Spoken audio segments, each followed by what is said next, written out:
بسم اللہ الرحمن الرحیم۔ آج 2022 کا ایک سیشن ہم ختم کر چکے۔ آج یہ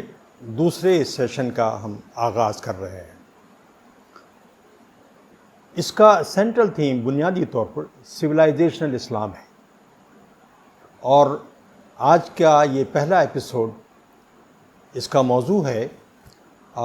اسلام اور عصری علوم تاریخ کے حوالے سے۔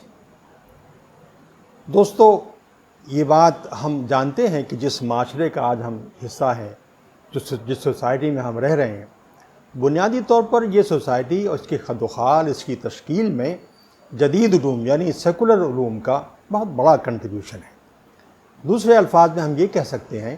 کہ یہ سیکولر علوم ہی ہیں جو اس کی یعنی آج کے دور کی جو سوشل چینج ہے اس کی ڈائنامکس کو ڈیفائن کرتے ہیں۔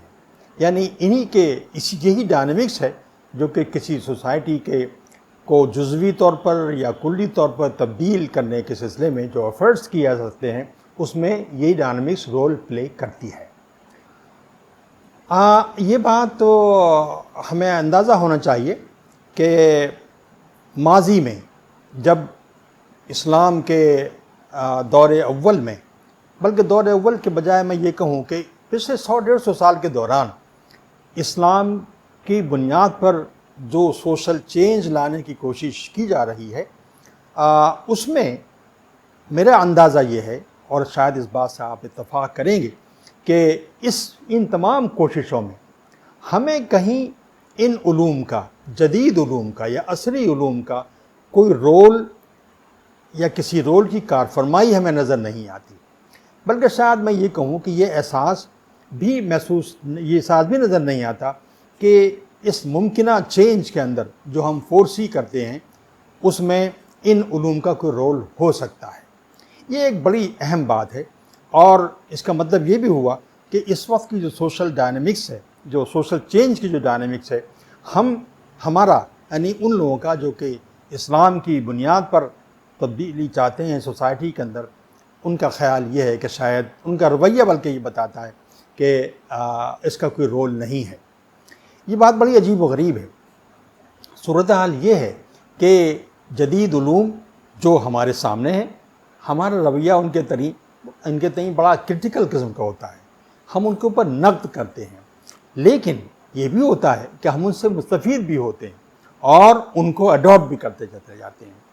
اور یہ بات تو بالکل بہت دور کی ہے کہ ان علوم کے ارتقاء میں ہم کوئی کنٹریبیوٹ کرتے ہوں۔ ریسنٹ پاس میں، بلکہ 100, 150, 200 سال کی تاریخ میں مسلمانوں نے ان میدانوں میں، چاہے یہ علوم سوشل سائنسز سے متعلق ہوں یا سائنسز سے متعلق ہوں، ہمارا کوئی میجر کنٹریبیوشن نہیں ہے۔ چنانچہ ہم یہ محسوس کرتے ہیں کہ آج جو سوشل چینج لانے کی کوشش کی جا رہی ہیں، چاہے وہ انڈیویجولس ہوں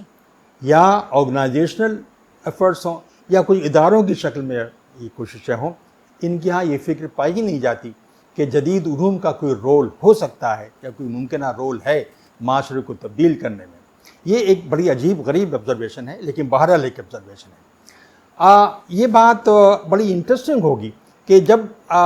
جس زمانے میں اسلام کا آغاز ہوا ہے، دور اول کے حوالے سے اگر بات کی جائے تو ہمیں دیکھنا یہ بہت انٹرسٹنگ بات ہے کہ ہم یہ دیکھیں اس زمانے میں جس سوشل چینج کی کوشش کی گئی تھی، جو سوشل چینج آیا تھا، اس وقت کے کنٹمپریری علوم سے کوئی استفادہ کیا گیا تھا، یا پھر یہ کہیں کہ ان علوم کے ساتھ اسلام کے علمبرداروں کا کیا رویہ تھا۔ یہ ایک امپورٹنٹ پوائنٹ ہے، یہ نقطہ اہم ہے۔ لیکن اس سے پہلے سوال یہ ہے کہ اس زمانے میں جس علاقے میں، جس ریجن میں اسلام کے تعارف کا آغاز ہوا قرآن کی شکل میں اور رسول اللہ صلی اللہ علیہ وسلم کے ذریعے سے، تو اس وقت کیا کچھ کنٹمپریری علوم پائے جاتے تھے یا وہ علوم جن کو ہم آج سیکولر علوم کہتے ہیں، کیا ان کی کچھ نوعیت تھی، وہ تھے موجود؟ یہ ایک بہت بڑا سوال ہے۔ لیکن بڑی انٹرسٹنگ بات یہ ہے کہ سن 2001 میں ایک بہت بڑے اسکالر جارج سلیبا، یہ ہسٹورین آف سائنس ہیں، انہوں نے اپنی تحقیق میں یہ بتایا کہ یہ جو کہا جاتا ہے اکثر و بیشتر کہ یہ عرب کی جو تہذیب تھی یہ ایک ڈیزرٹ کی تہذیب تھی، یہ بات صحیح نہیں ہے۔ وہ ایک اربن تہذیب تھی، اور جو تہذیب ڈیولپ ہوئی تھی مکہ میں، مدینہ میں، اور میں ایڈ کروں کہ طائف کے علاقے میں، یہ سب بڑے بڑے شہر تھے، یہ ایک اربن سویلائزیشن تھی۔ اور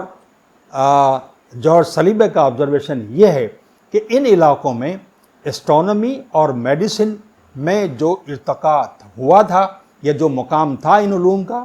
وہ بازنٹائن کے جو علاقے تھے، سلطنت روما کے جو علاقے تھے اور ایران کے جو علاقے تھے، بلکہ ان کا کہنا یہ ہے کہ ایون ہندوستان کے جو علاقے تھے، ان علاقوں میں جو اسٹرانومی اور میڈیسن کی صورتحال تھی ارتقاء کے اعتبار سے، وہی صورتحال کم و بیش ان علاقوں میں بھی تھی، یعنی مکہ، مدینہ اور طائف، یعنی جو اربن علاقے تھے عرب کے، وہاں بھی صورتحال یہی تھی، ان کا مقام بھی اتنا ہی بلند تھا۔ یہ ایک بہت اہم آبزرویشن ہے اور یہ ان نوٹس نہیں کرنا چاہیے اس چیز کو۔ اب سوال یہ ہے کہ اسرا کے معاشرے میں، جہاں پر اس طرح کے سیکولر علوم پہلے سے موجود تھے، جب اسلام کا تعارف ہونا شروع ہوا، قرآن نازل ہوا، اللہ کے رسول اپنی دعوت پیش کرنا شروع کی، تو ہمیں دیکھنا یہ چاہیے کہ قرآن نے کس طرح کی باتیں کہیں، رسول اللہ صلی اللہ علیہ وسلم کا رویہ کیا تھا۔ تو یہ بات دیکھیے آپ، بڑی انٹرسٹنگ ہے صورتحال۔ جب ہم قرآن کریم کا مطالعہ کرتے ہیں تو ہمیں قرآن میں ایسے بہت سے مقامات ملتے ہیں جہاں یہ کہا جا سکتا ہے کہ جو حوالے قرآن دے رہا ہے بنیادی طور پر وہ اسی طرح کے علوم کے حوالے دے رہا ہے جن علوم کو آج کی دنیا میں ہم سیکولر علوم کے نام سے جانتے ہیں۔ اب مثال کے طور پر زمین اور آسمان کی ساخت کے متعلق قرآن نے کچھ باتیں کہیں، قرآن نے انسان کی پیدائش اور آدم کی پیدائش کے سلسلے میں کچھ باتیں کہیں، قرآن نے وہ باتیں کہیں کہ انسان ایک آدم کی اولاد کس طرح سے اپنی ماؤں کے پیٹوں میں مختلف مراحل سے گزرتی ہے، یہ بات کہی قرآن نے۔ اس طرح کی بہت سی چیزیں قرآن نے کہیں۔ یہ باتیں ایسی تھیں جو کہ اس وقت کا جو کنٹمپریری علم تھا، ایسا لگتا ہے کہ مکہ کے لوگ جو کوئی موقع ہاتھ سے جانے نہیں دیتے تھے اس قرآن کی کسی بات پر تنقید کا، تو یہ باتیں جو کہ آج کے دور سے بھی ہم محسوس کریں کہ ایک بڑی اجنبی قسم کی باتیں تھیں، ان لوگوں نے ان پر اعتراض نہیں کیا، اور چیزوں پر اعتراض کیا، ان چیزوں پر اعتراض نہیں کیا۔ آخر کیا وجہ تھی؟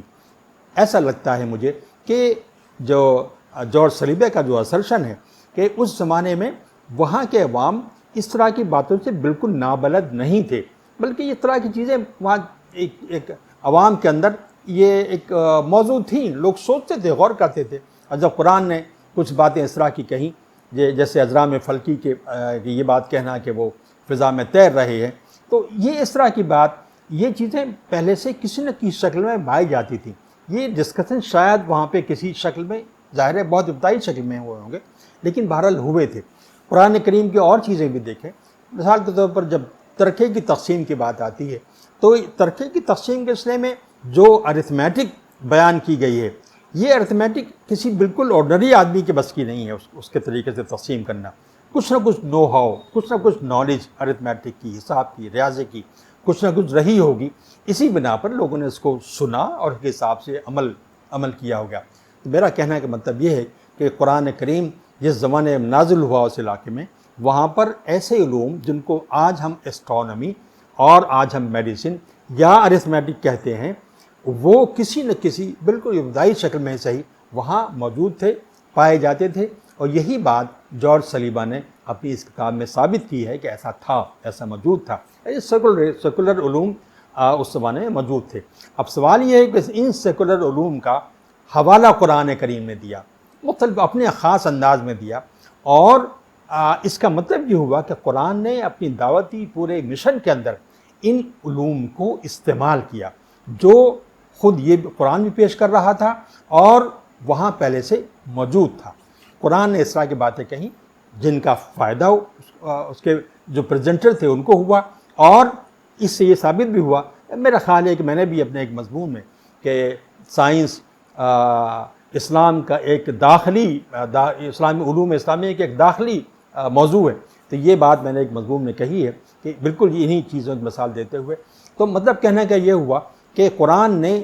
اس وقت کے جو عصری علوم اس معاشرے میں موجود تھے ان کا حوالہ دیا، ان سے ان کنسرن نہیں رکھا اپنے مخاطبین کو، اور انکنسرن نہیں ہوا۔ اس کے علاوہ بھی بڑی اہم بات یہ ہے کہ جب قرآن کریم نے اس کی مختلف آیات نازل ہونے شروع ہوئی تو یہ بات بڑی امپورٹنٹ ہے، بڑی انٹرسٹنگ ہے کہ اس پر ہم غور و خوض کریں۔ سورہ آل عمران میں اللہ قرآن نے جب یہ بات کہی کہ الذین یذکرون اللہ قیاما وقعودا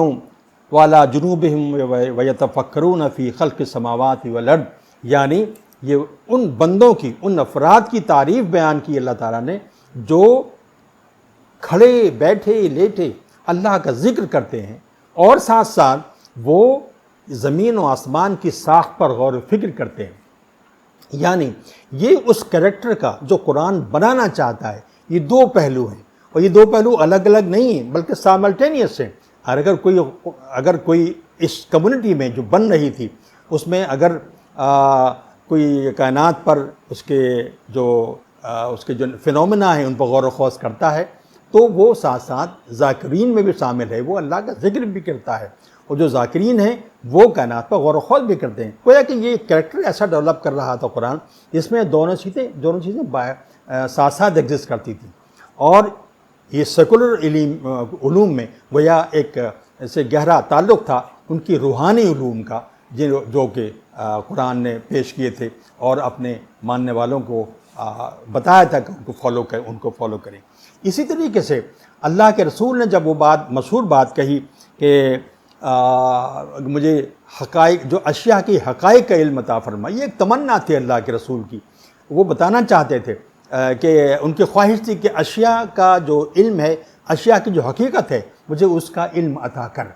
اللہ کے رسول نے یہ بھی فرمایا کہ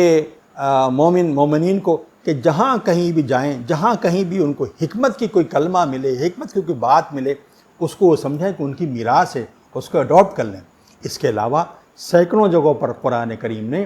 اس کائنات پر، اس کے مختلف مظاہر پر، نیچر پر اور اس کے مختلف مظاہر پر مختلف انداز سے غور و فکر کرتے رہنے کی توجہ دلائی۔ یہ سینکڑوں مقامات پر ہے۔ گویا کہ قرآن ایک ایسا معاشرہ ڈیولپ کرنا چاہ رہا تھا جس میں جہاں روحانی ارتقا بھی ہو، یعنی ذکر بھی ہو اللہ کا، اور ساتھ ساتھ یہ جو سیکولر علوم ہیں، سو کالڈ سیکولر علوم ہیں جو الٹیمیٹلی روحانی بن جاتے ہیں، تو ان پر بھی گہری نظر ہو، ان میں بھی کام کرنے والے کریکٹرز پیدا ہوں۔ تو یہ گویا کہ قرآن نے اور اسلام کے ابتدائی دور میں بھی ان علوم سے صرف نظر نہیں کیا گیا، ان علوم سے وابستگی رکھی گئی اور ان میں کام کرنے کے لیے لوگوں کو ابھارا گیا۔ اسی بنا پر ہم یہ دیکھتے ہیں کہ جب خلافت راشدہ کا آغاز ہوا، بالکل ابتدائی دور میں حضرت عمر رضی اللہ عنہ کا زمانہ تھا، اور حضرت امیر معاویہ یہ شام اور عراق کے جو علاقے تھے ان کے گورنر تھے۔ تو یہاں پر امیر معاویہ نے یہ اہتمام کیا کہ ایران اور روم کی جو سلطنتیں بڑی پرانی سلطنتیں تھیں، اسٹیبلش سلطنتیں تھیں، بہت سی میدانوں میں ان کے جو خاص طور سے جو سلطنت کے امور، انتظامی امور سے متعلق جو میدان تھے، ان میں ان کے تجربے بڑے وسیع تھے۔ ان کے کئی چیزوں کو امیر معاویہ نے اپنی ضروریات کے لیے ان کی زبانوں سے، سیریائی زبان سے عربی میں ترجمہ کرایا۔ یہ ایز ارلی ایز حضرت عمر کے زمانے میں شروع ہوا، حالانکہ ہم لوگ بہت کم لوگ جانتے ہیں، سب یہ سمجھتے ہیں کہ ترجمے کا جو دور ہے وہ مامون کے زمانے میں شروع ہوا، یعنی جب عباسی خلافت عباسیہ کا آغاز ہوا اس پر شروع ہوا۔ یہ بات صحیح نہیں ہے، اس کا آغاز حضرت عمر کے زمانے میں امیر معاویہ کے حکم پر ہو چکا تھا، جو ان کے گورنر تھے۔ اس کے بعد آپ دیکھیں کہ ہجرت کے ودن 50 ایئرز آپ دیکھیں کہ یہ امیر معاویہ کا ہی ایک گرینڈ سن پوتے خالد بن یزید، یہ یزید کے بیٹے تھے، لیکن he himself was a wonderful scientist, خود ایک بڑے سائنٹسٹ تھے۔ ان کے حکم پر اس زمانے میں بھی بہت سے جو یونانی علوم تھے ان کی جو کچھ کتابیں موجود تھیں ان کے ترجمے کا انہوں نے حکم دیا، اور یقیناً ترجمے بھی ہوں گے۔ خود اپنے طور پر وہ ایک اچھے میٹرلرجیکل سائنٹسٹ تھے، ایک اچھے کیمسٹ تھے اور ایک اچھے ایسٹرونامر تھے۔ بہت طویل بات میں نہیں کرنا چاہتا، لیکن ان کے میجر کنٹریبیوشن آپ کو بہت آسانی سے مل جائیں گے، اب بہت عام ہو چکے ہیں اور آپ پڑھنے کو یہ چیزیں مل سکتی ہیں۔ اس کے علاوہ پھر آپ مزید اور 150 سال جائیے تو یہ امام جعفر صادق کے جو 2 شاگرد مشہور ہوئے، اور بھی بہت سے لوگ تھے لیکن جو مشہور ہوئے ان میں ایک امام ابو حنیفہ اور دوسرے جابر بن حیان۔ امام ابو حنیفہ ایک فقیہ کی حیثیت سے مشہور ہیں، اور جابر بن حیان ایک کیمسٹ کی حیثیت سے مشہور ہیں۔ دونوں کے استاد یہی ہیں، دونوں نے ان سے استفادہ کیا ہے۔ تو میں یہ بات بتانا چاہتا ہوں کہ اسلام کے اس دور اول میں جب اسلام ابھی آگے بڑھ رہا تھا، اسلام کا تعارف نئے نئے علاقوں میں ہو رہا تھا، اس وقت from the very first day Quran جب نازل ہونا شروع ہوا، اس وقت سے ان علوم کو، سیکولر علوم کو اہمیت دی گئی، ان کو اپنایا گیا، اس میں لوگوں کو کام کرنے کے لیے ابھارا گیا۔ تو یہ بات میں نے اس پس منظر میں کہی ہے کہ کوئی بھی ایکٹیویٹی ماضی میں جو ہوئی تھی اس میں بھی کنٹمپریری علوم، سو کال سیکولر علوم کے حوالے سے بات کی گئی تھی، ان کو اپنایا گیا تھا اور ان کی مدد لی گئی تھی، اور ان کی بنیاد پر ایک سوسائٹی قائم کی گئی تھی۔ اور جیسا کہ بالکل ابتدائی دور میں آپ نے دیکھا کہ جس تیزی سے ایک تو ایک اسلام بھی پھیلا، اسلام کی سویلائزیشن بھی پھیلی، اور مختلف میدانوں میں ترقی کی جو رفتار تھی وہ تاریخ میں کبھی نہیں رہی۔ اتنی زبردست، یعنی وسائل نہ ہونے کے باوجود رفتار بہت تیز تھی۔ اس کی واحد وجہ یہی تھی کہ اسلام نے بہت ایمفیسائز کیا تھا، اس کا بہت ایمفیسس تھا اسلام کے ساتھ ساتھ ان سیکولر علوم کے ارتقاء پر بھی، اس لیے کہ دونوں ایک دوسرے کو کمپلیمنٹ کرتے تھے۔ تو اب میں یہ نتیجہ نکالنا چاہتا ہوں، آج کے دور میں بھی اگر کوئی اس دور میں کوئی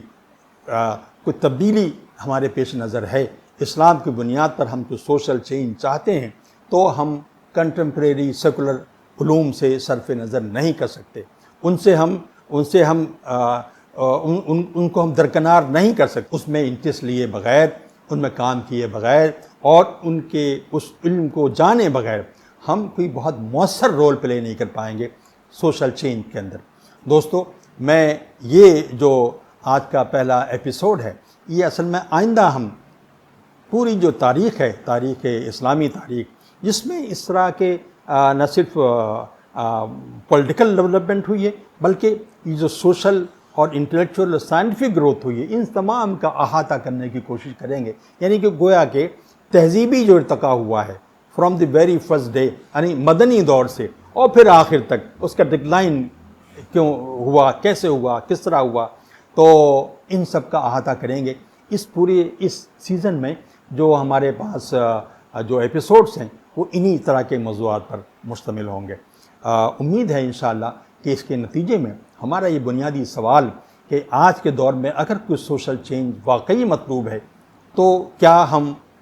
تاریخ کے اس سبق سے صرف نظر کر سکتے ہیں، جس نے ہمیں یہ سبق دیا ہے کہ علوم، کنٹمپریری علوم، سو کال سیکولر علوم کو اپنائے بغیر آپ کوئی بہت امپورٹنٹ، کوئی ایفیکٹو چینج معاشرے پہ نہیں لا سکتے، اور ان کو اپنانا یہ اتنا ہی اہم ہے جتنا کہ اللہ کی عبادت کرنا، ذکر کرنا، جیسا کہ سورہ آل عمران کی اس آیت کا میں نے تذکرہ کیا ہے۔ اللہ ہمارا اور آپ کا حامی و ناصر ہو۔